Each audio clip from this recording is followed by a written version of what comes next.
So the SPELL framework was developed originally by the National Autistic Society in the UK, and it was developed with people with autism themselves, with their families and with professionals. Essentially the framework is a way of understanding autism and how it affects the individual who has autism, as well as giving a framework to intervene in order to improve people's quality of life. And it helps us to intervene to do three main things. It helps us to intervene to reduce anxiety and stress, which is a really key issue for people with autism.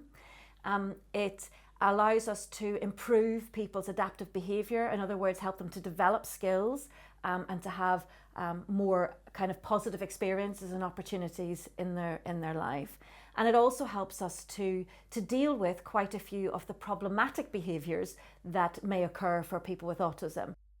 The elements of the framework are structure, so S for structure, positive approaches and expectations, so that's the P. E is for empathy. The first L is for low arousal, and the second L stands for links. Okay. So structure is about allowing us to have predictability. It's what helps us to know what's going to happen to us that day, that week, and in the future. For people with autism, structure is very important because of their difficulties in predicting the future and being able to see and to be able to understand what's going to happen on the basis of other people's behaviour and on the basis of feelings, for example, and being able to organise your thoughts and sequence what needs to happen.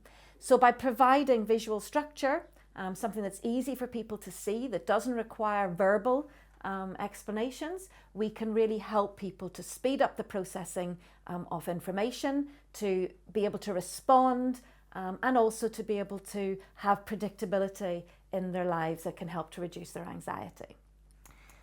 The P, the positive approaches and expectations, it's really about not letting the individual just sit in a world of their own, but encouraging them and helping them sensitively to experience the opportunities around them, to develop their skills, to improve their quality of life through new experiences.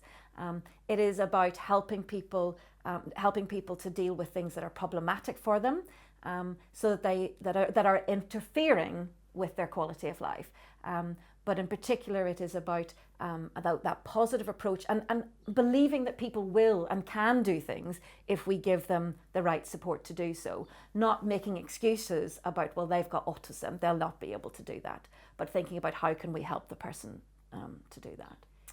The E is really about understanding autism, the empathy. It is about understanding how people with autism, or how the individual you're working with, to be precise, understands and thinks about the world around. Almost all people with autism have sensory difficulties or issues of some description.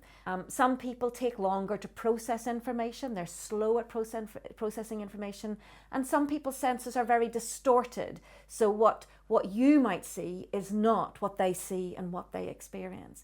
And although it's a very individual approach, we can be aware of many of the issues that people may experience and understand how they see the world, and have respect for the fact that they are individuals and that they have the right to be different.